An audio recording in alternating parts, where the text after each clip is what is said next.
Hey YouTube, what's up y'all? Happy Sunday. It is 11:13 at night. I'm actually, usually when I get to you guys, I'm like extremely tired. I just have all this stuff to do every day. But anyway, I want to just do a quick video on narcissist and what I call pre-stalking. Okay.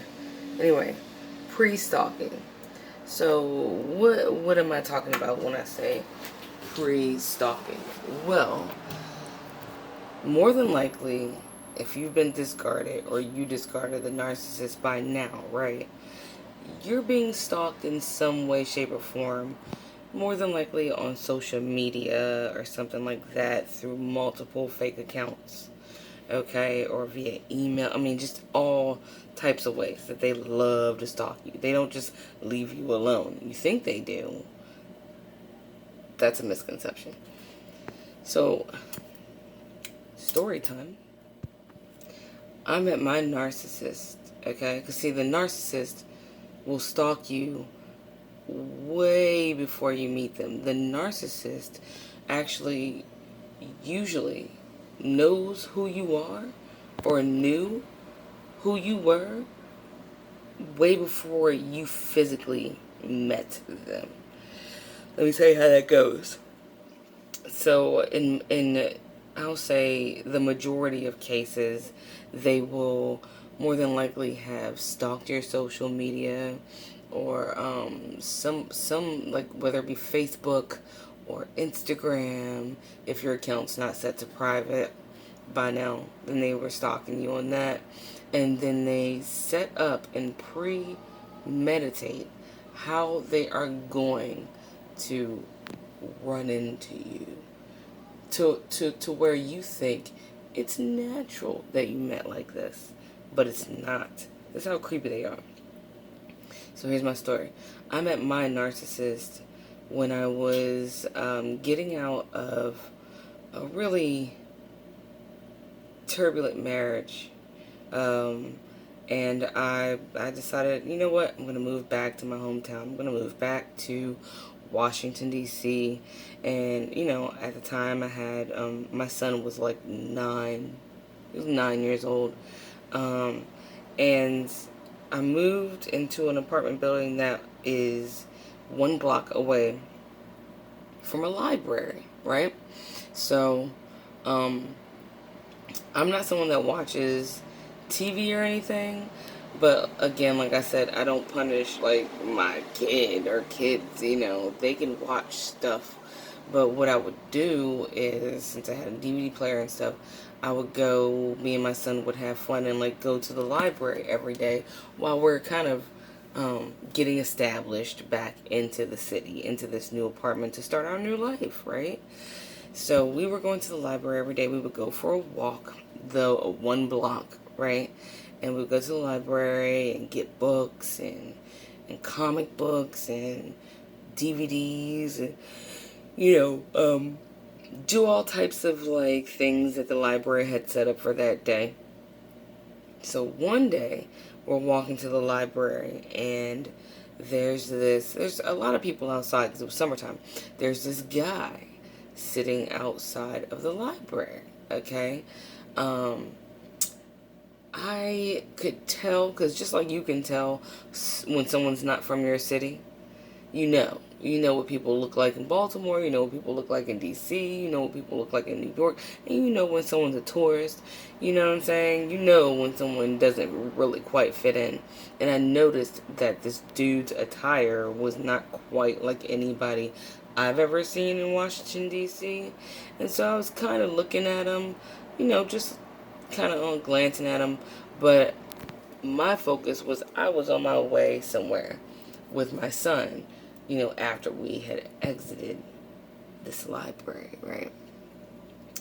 And right as I was about to cross the street with my child in the crosswalk, right as the light turned green and the walk sign came on, this guy that I noticed looked up at me. He had on shades, so I couldn't see his eyes, so I didn't know he was looking at me the whole time. And he was like, hey, I just wanted to let you know that I just think all this is dope. That's what he said. Talking about what I was wearing, like my style. He thought it was a cool style. And I said, I noticed you were pretty different too. I noticed your style as well. And of course he gets up and he's this tall, like handsome guy. And he's like, do you mind if I just walk with you? Or whatever. And the rest is history. Okay?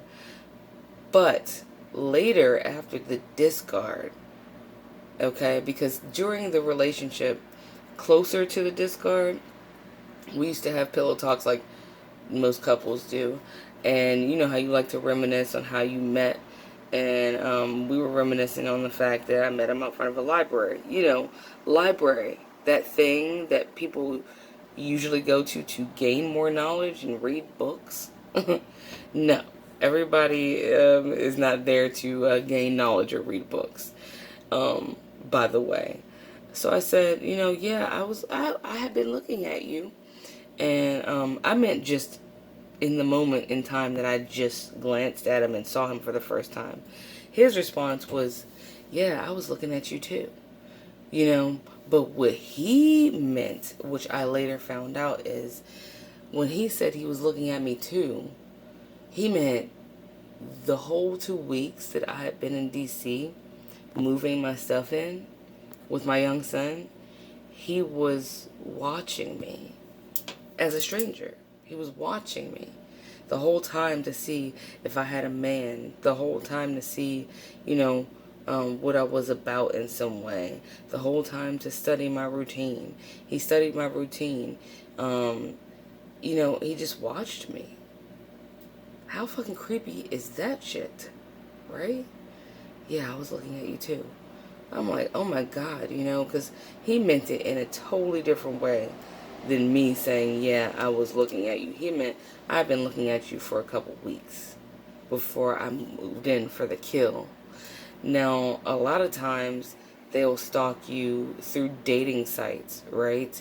And they will study everything about you, all the information you put up there, so that they can have time to become that thing that you say you want.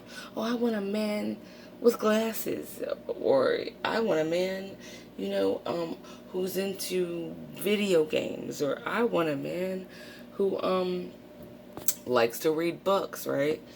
That narc will show up somewhere that you are, or on a date with you if you agree to having a date on online, right? He'll show up wearing some fake ass glasses, a game or video game shirt, and he'll have a fucking book in his hand. That's how gross they are. They become whatever it is they know that you like, or you look like you like, just to get you. So I just want to let y'all know, in the future, when you do meet somebody, never think that you're just meeting somebody. Whether it be your grocery store, your child's school, the library, a doctor's office. Hopefully you ain't frequenting a doctor's office, but I mean, everybody got their problems. But anyway, no matter what normal or seemingly normal place you bumped into this person at, automatically assume that it's intentional on their part, because it probably is. You know what I'm saying? Everybody's not a narc, no. But a lot of people are. A lot of people are. And you cannot just go around here willy-nilly thinking that people still meet each other naturally anymore. I wish that's the way it was, and that's the way it is, but it's not. People don't just meet each other naturally anymore. There's too much bullshit, too many crazy people, too much shit online. Too many people are texting instead of looking at each other in the face. It's another thing you need to not do. Stop texting all the time and shit. Look at that person in the eyes. Hear the tone of their voice. And get that first and last name. Don't be scared of that shit. And I don't know what you got in your city.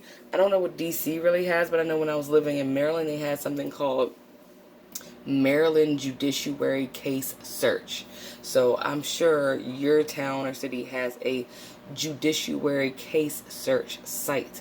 And what you can do is you go on there, you plug in that person's first and last name, and that shit will go through every court case or whatever the fuck they have ever had. And you can look and see if they're a damn sex offender. Are they a child molester? Are they a woman beater? Do they currently have a restraining order? Are you going to need one in the future? Probably. So, yeah. Look and see what is in your city to search for people. And, if it's within your bounds or your means, just pay the damn $2 or something to search them online. Pay it. It's worth it. I know your life's worth way more than $2. And $2 might save your life just to check them out.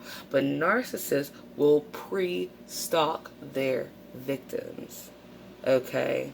They will see you go to a certain store frequently to buy a certain thing. And if you say buy a certain kind of cheese every Tuesday or something, right?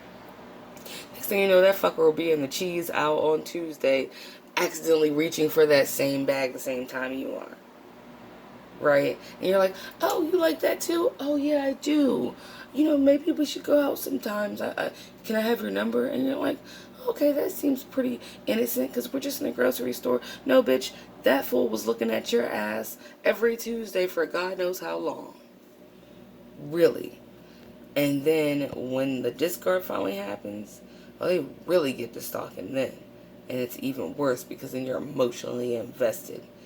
That's just a whole nother way to take you down, to fuck with your head after the discard. So, long story short, because it is Sunday, I'm going to go take me a nice bubble bath. But know this, the narc, they knew you way before you met them.